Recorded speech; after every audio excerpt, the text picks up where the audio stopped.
श्री गणेशाय नमः. मित्रो नमस्कार, तुमचे स्वागत आहे आध्यात्मिक ज्ञान या धार्मिक यूट्यूब चॅनलमध्ये. तर आपण आजच्या या व्हिडिओमध्ये श्रीमद भागवत गीतेचा 5वा अध्याय बघणार आहोत. मित्रांनो, हा व्हिडिओ पूर्ण बघा आणि अशाच धार्मिक व्हिडिओसाठी आमच्या यूट्यूब चॅनलला सबस्क्राईब करा. मित्रो, 4थ्या अध्यायात आपण पाहिले की भगवंतांनी निष्काम कर्मयोग व संन्यास कर्मयोग यातील फरक सांगून निष्काम कर्मयोग आचरण्यास सोपा आहे असे भगवंतांनी अर्जुनाला सांगितले.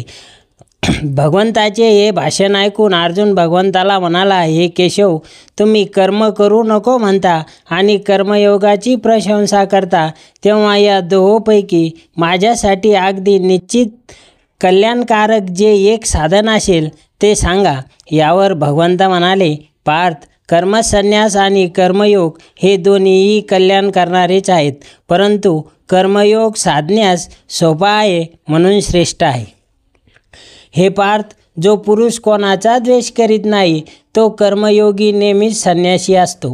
कारण राग, द्वेष व द्वंद्वांनी रहित पुरुष सुखाने संसार बंधनातून मुक्त होतो. संन्यास आणि कर्मयोग वेगवेगळी फळ देणारी आहेत असे अज्ञानी लोक म्हणतात, ज्ञानी नव्हे. कारण दोहोंपैकी एकाच्या ठिकाणी उत्तम प्रकारे स्थिर असलेला पुरुष परमात्म्याला प्राप्त होतो. पार्थ, ज्ञानयोग्यांना जे परमधाम प्राप्त होते तेच कर्मयोग्यांनाही प्राप्त होते. ज्ञानयोग आणि कर्मयोग फळाच्या दृष्टीने एकच आहेत. हे पार्थ, कर्मयोगाशिवाय मन, इंद्रिय व शरीर यांच्याकडून होणाऱ्या सर्व कर्माच्या बाबतीत कर्तेपणाचा त्याग होणे कठीण आहे आणि भगवत स्वरूपाने चिंतन करणारा कर्मयोगी परब्रह्म परमात्म्याला लवकर प्राप्त होतो. पार्थ, ज्याचे मन स्वतःच्या ताब्यात आहे, जो इंद्रिय निग्रही आणि शुद्ध अंतकरणाचा आहे, तसेच सर्व प्राण्याचा आत्मा हाच परमात्मा आहे, असा कर्मयोगी कर्म करूनही अलिप्त असतो. पार्थ, सांख्ययोगी तत्ववेत्याने पाहत असता, ऐकत असता, स्पर्श करीत असतानाही सर्व इंद्रिय आपापल्या विषयात वावरत आहेत असे समजून निसंशय असे मानावे की मी काहीच करीत नाही.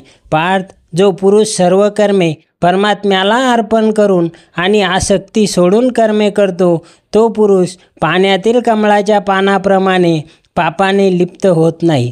कर्मयोगी अहंता, ममता सोडून केवळ इंद्रिय, मन, बुद्धी आणि शरीर यांच्याद्वारा आसक्ती सोडून अंतकरण शुद्धीसाठी कर्मे करतो.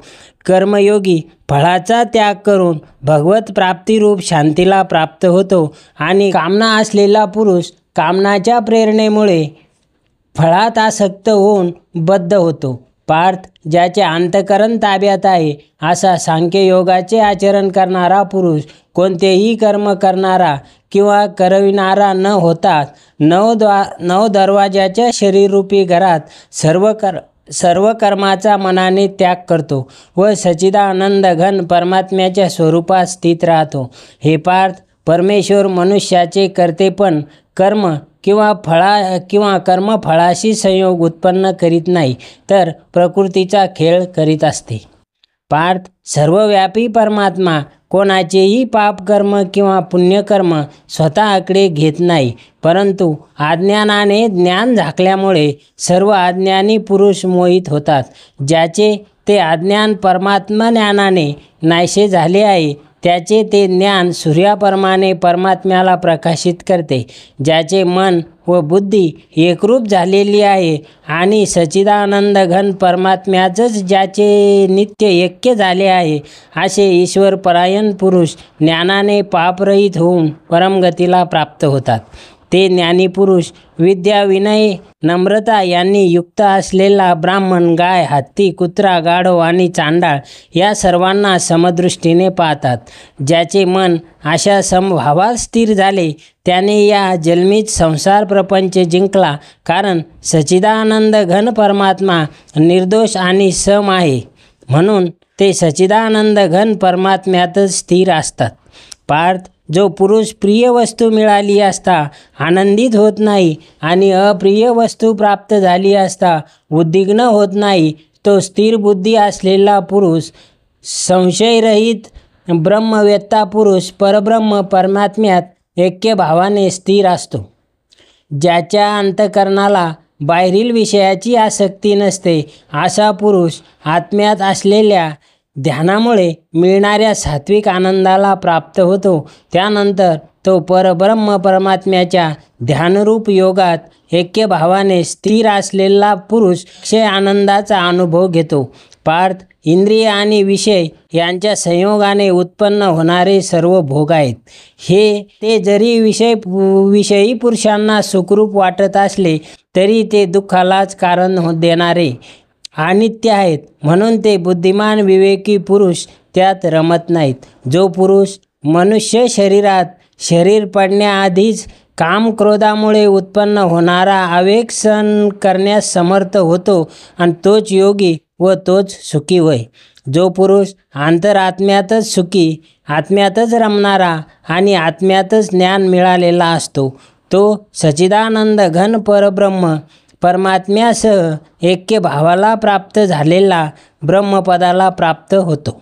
पार्थ, ज्याचे सर्व पाप नष्ट झाले आहे, त्याचे सर्व संशय ज्ञानामुळे फिटले आहेत, जे प्राणी मात्राच्या कल्याणात तत्पर आहेत आणि ज्याचे जिंकलेले मन परमात्म्यात स्थिर असते, ते ब्रह्मवेत्ते ब्रह्मपदाला प्राप्त होतात.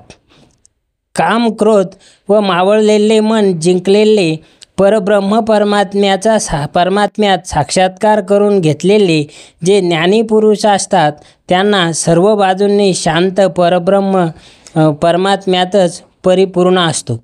बाहेरच्या भोगाचे चिंतन न करता बाहेरच भोग ठेवून दृष्टी भुवयाच्या मध्यभागी स्थिर करून तसेच नाकातून वाहणारे प्राण व अपान सम करून ज्याने इंद्रिय मन बुद्धी जिंकली आहेत असा मोक्ष तत्पर मुनी परमेश्वराच्या स्वरूपाचे निरंतर चिंतन करणारा इच्छा, भय आणि क्रोधरहित झाला की तो शोधित मुक्तच असतो. पार्थ, जो माझा भक्त मला सर्व यज्ञ आणि तपाचा भोगता, सर्व लोकांचा ईश्वराचाही ईश्वर, सुहृदय अर्थात स्वार्थरहित, दयाळू आणि प्रेमी असे तत्वता समजून शांतीला प्राप्त होतो. जय श्रीकृष्ण.